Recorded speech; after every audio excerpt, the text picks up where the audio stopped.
There are a lot of videos out there providing best roguelikes ever and top 5 roguelikes of all time. This isn't one of them. For one thing, I do top 6, which is one higher, so much better. 6 is more than 5, but that's not the point. I'm not here to tell you which games in the roguelike genre are the best. I want to instead guide you to where you should start if you want to try out a roguelike. Maybe you saw someone playing The Binding of Isaac and thought, that looks fun, I want to play games like that. But where do I start? If you filter by roguelike in Steam, you get a lot of games, and there's a lot of variety. It's not like first-person shooters where you kinda know what you get, they all look so different. So that's why I'm offering a Roguelike Starter Pack. What games should you start with if you want to get into the roguelike genre?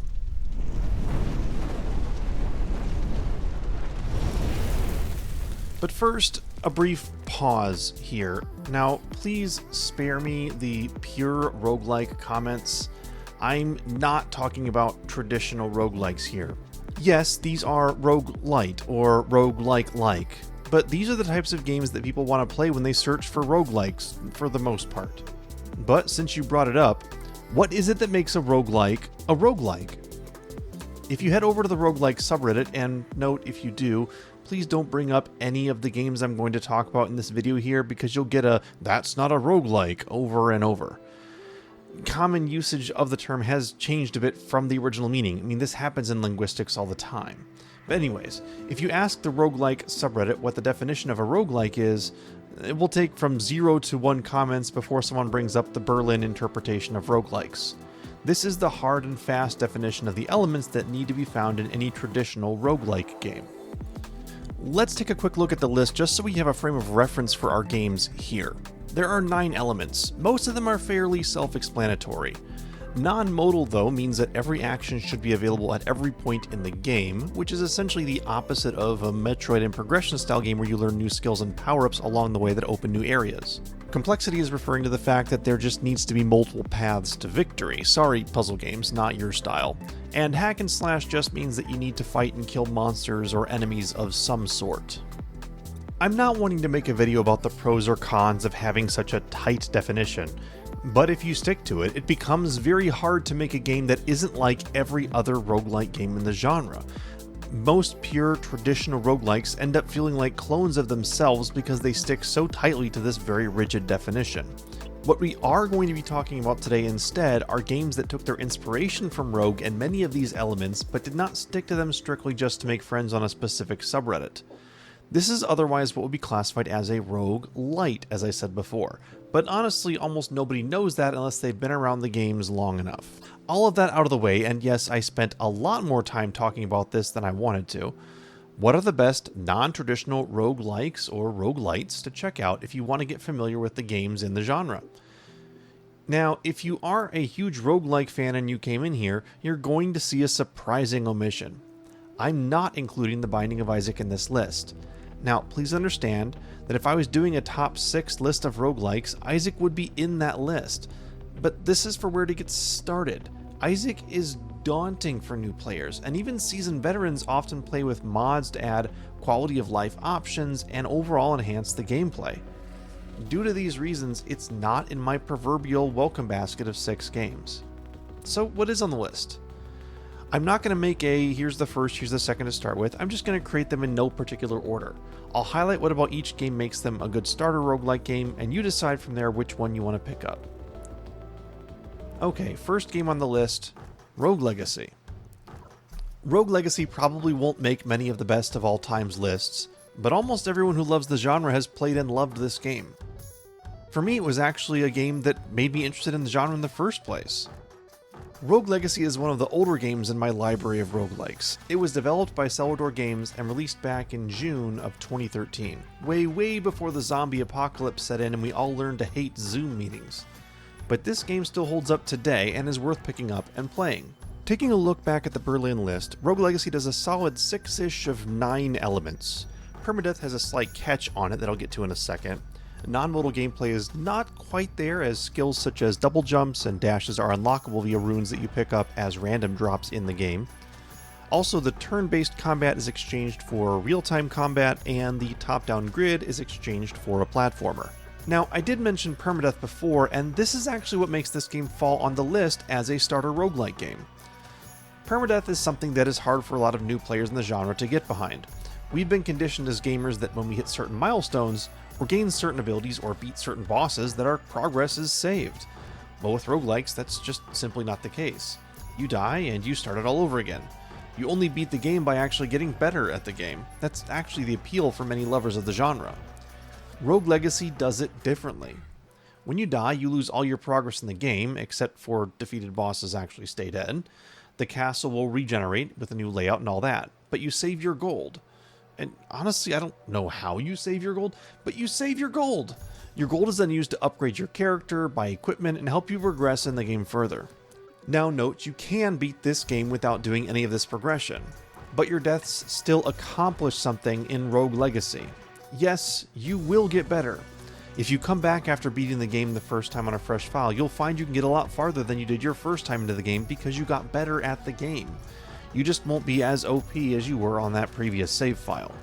Also, it's a fun play from start to finish. The monsters are good, the bosses are difficult, and it has a killer soundtrack. Even the idea that when you die, it's your descendants that take up the sword and head into the castle after you is great. Now, Rogue Legacy 2 is about to release at the time I'm recording this video. It's actually due to drop in a week or so, but that still keeps this original game as a starting point for new people to the genre. Okay, next up on the list, Slay the Spire. We move very fast here from a real-time combat platformer to a turn-based deck-building game. Yep, that's why this roguelike genre gets so confusing for people. But that's what's amazing about the creativity and variety of developers who use Rogue as an inspiration and see how they can test the bounds of what that means. If platforming isn't your style and you're more on the strategy side, then check out Slay the Spire as a first roguelike to pick up. Slay the Spire was developed by Megacrit and released as an early access game in late 2017. The full release of the game was just back in 2019 in January. If we pull up our Berlin cheat sheet again, Slay the Spire has 7 of the 9 elements, although quite different from Rogue Legacy. Gone again is the grid-based combat in flavor of a card battle combat system, and also gone is the exploration and discovery. Yeah, you can mostly plot out your path from the start of the game, but technically you don't know what's going to be in a question mark or which monsters you'll face, and that's not quite what's meant by exploration and discovery in the first place. Importantly, as opposed to Rogue Legacy, permadeath is permadeath. When you die, you start back over at the bottom of the spire and have to climb your way back up. Now you do unlock other cards and items as you progress, but that's fairly trivial and is actually almost a requirement for most roguelike games being developed. If anyone decides to have a summit in Berlin for Roguelites, that would definitely make the list, not that anyone has any plans to do so. The main point of Slay the Spire is to use the cards you have in your deck to battle enemies and kill them before they kill you. You also collect potions that you can drink during battle to help, although inventory space for those is limited, and you also collect relics that can considerably change the playstyle and strength of your specific build. Each run-through is different not only from what enemies you face when, which bosses you face, but also which cards you decide to take. The key to success is figuring out which cards to take and which to leave behind. You can play at your own pace and don't need to feel rushed. So many have found this to be a good sit on the couch, watch a movie, and play a game. And that's honestly what has put this game solidly into the starter pack of roguelikes. Alright, so maybe cards aren't your thing, but you're still into strategy. If so, I'd encourage you to check out the next game, FTL Faster Than Light. Another relatively older game in the roguelike list of games to check out, FTL is a real-time strategy battle roguelike. There's really no way to explain it other than that. It first feels and plays like a full real-time strategy game, but you can pause. Like, for as long as you like, and think about your strategy, make changes, issue commands, unpause, let the game run for 3 seconds, pause again, change commands, panic, and notice everything's on fire, your ship is burning, your enemies have boarded, your crew's running out of oxygen, and you die. That pretty much honestly describes every single run I have in this game. But you always want to play one more, it's so good. Now, FTL was developed by Subset Games, who also released Into the Breach, which, by the way, is on our honorable mention list, FYI, and it was released back in September of 2012. Our Berlin checkbox of Squaresville scores FTL pretty low at just 5 of 9. Turn-based and grid-based combat have been swapped out for a more spacey strategy combat style. Also, while yes, you're doing combat, it would be really hard to classify ship-to-ship combat as hack and slash. And while yes, there are question marks on the map just like, say, the Spire, there really isn't an exploration and discovery aspect as in traditional roguelikes. The premise of the game is you're traveling through space, fleeing a rebel faction, trying to warn your superiors of an incoming fleet that's trying to destroy the Federation. You travel from point to point, fight with other ships, pick up new weapons, and try to build out your ship. You fend off borders, you deal with spiders. Honestly, it's just best described as a space tactics game where you feel more like you're playing a complicated game of space chess where the rules keep changing. It's definitely worth picking up if you like a challenge and don't mind dying a lot and starting over. Now, you do unlock things when you die based upon achievements that you, achieve, and other random spoilery type things. Each unlock is a new ship or a new ship style which changes the starting loadout and the play type which you need to adopt to on your runs. The replayability is through the roof with this game, which is partly why it makes this list. It's such a good pickup and a great place to get used to what the genre has to offer. Next on the list, we go to something completely different. What if I were to tell you that the most traditional roguelike on this list was also a rhythm game? Now, would you have believed me? Well, it's true. Enter Crypt of the Necrodancer. On the Berlin interpretation scale, Crypt of the Necrodancer actually scores a very compelling 8.5 out of 9, or maybe even a 9 depending on how you interpret it. The only thing it doesn't have is unidentified items unless you count chests that you open and don't know what's inside. How Necrodancer was innovated was by adding a single element: music. Necrodancer is a grid-based, turn-based combat system like all traditional roguelikes, but you have to move to the beat of the music. That single element turns what otherwise would have been a solid roguelike into a 5-star, one of the best games of all time category games. The music in the game is a masterpiece, or actually a series of masterpieces, truthfully. It was composed by Danny B. Each zone has its own feel not only to the music, but also to each level itself. A great example is Zone 3, where the levels are split between hot and cold. As you move from the red hot tiles to the blue cold tiles, the soundtrack actively switches to one of the other variants of the soundtrack.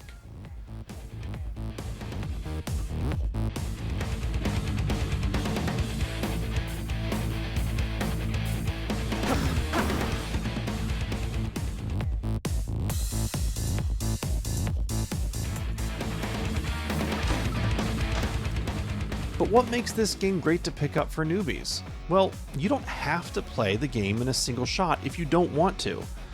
Now, the All Zones mode is the intended way of playing the game, but you can still experience the game by playing through it a zone at a time. You still start over each time you die, but you can just play through Zone 2 or Zone 3, progress at your own pace, and experience the whole game without needing to start all the way over every time if you don't want to. All this put together makes Crypt of the Necrodancer a really great pickup for someone new to the roguelike genre. Okay, coming down to the wire here, just 2 games to go. And I'm betting you may have already looked at the description below, so you already know what I'm going to say. But just for those of you who I'm going to pretend are the kind of people who don't like to read at the end of the book first, let's go on to the next game. Dead Cells. We're going to stray off the path of the Berlin interpretation considerably here, but it is worth it. Dead Cells was developed by Motion Twin Games and was released into early access in mid-2017, only to get a full release just a year later in August of 2018. The Berlin scoring method only grants Dead Cells 5.5 points out of the total 9, but the trade-offs are worth it. Dead Cells retained the procedural level generation, the permadeath with the tiny asterisks, complexity, resource management, hack and slash, and exploration, with discovery being pleasantly forgotten about. In the place of turn-based combat, we have one of the most fluid real-time combat mechanics in modern games, and in place of the grid-style layout, we once again have platforming. Also, the game often gets shoved into the Metroidvania genre due to the complete disregard to that whole non-modal requirement. Often Dead Cells gets called a Roguevania game, which is interesting because it's got the Metroid power-up elements instead of the Castlevania tie-ins as much. So would that make it a Rogue-troid or a Metrogue? That's besides the point. For the sake of being able to sound cool, we'll just call it a Roguevania. That'll have to do. Perhaps the most interesting part of the adaptation of one of the Berlin ordinances is how it handles permadeath.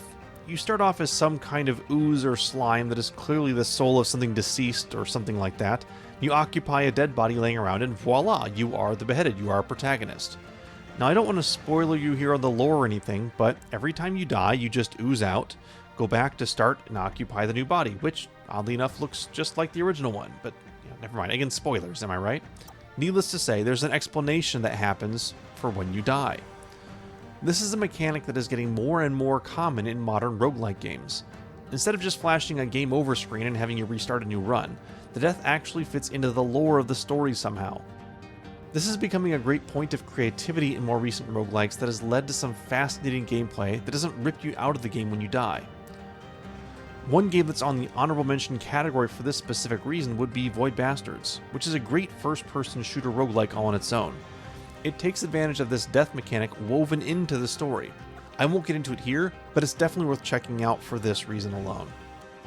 For Dead Cells though, you discover blueprints and pick up cells throughout your gameplay that, if you're able to turn them into the collector between levels, you can unlock weapons and skills that can then be found and used on subsequent runs. This means that there is a bit of a sense of progression even as you repeatedly die. Not nearly as much as Rogue Legacy, but still enough to make you feel like playing isn't a waste. That is, until you die and you've got a boatload of cells. It just sucks, you rage quit, you uninstall, you come back, you reinstall, and do another run. Damn, this game is just so good. It's so good. But why is Dead Cells specifically on this starter list? Now, it's a unique game in the genre. There aren't many good platformers with great combat mechanics that have the replayability and variety that Dead Cells offers, even outside of the roguelike genre. After all, it was Action Game of the Year in 2018. That alone says something and makes it worth picking up. Okay, we've been through what normally be the end of a top 5 list, but like I said, 5 is for suckers, 6 is the best. Here's the last game on the Roguelike Starter Pack that I'd recommend. Enter the Gungeon. Enter the Gungeon is just fun. Now let me say, if you're not a fan of puns, then this game might not be for you. After all, you're in a dungeon full of guns. You get it? Also, there are bullets who are shooting you with guns. Almost everything has a punny name, a joke, or a reference to another geek game or movie. Geek street cred, thy name is Gungeon. First, the facts though. Enter the Gungeon was developed by Dodge Roll Games and was released back in April of 2016. If we take a quick peek over at our Berlin list of rigidity, Gungeon scores a solid 7 to 8-ish, depending on how you score. There are a few half points in there. Gungeon is a gold standard for roguelikes though.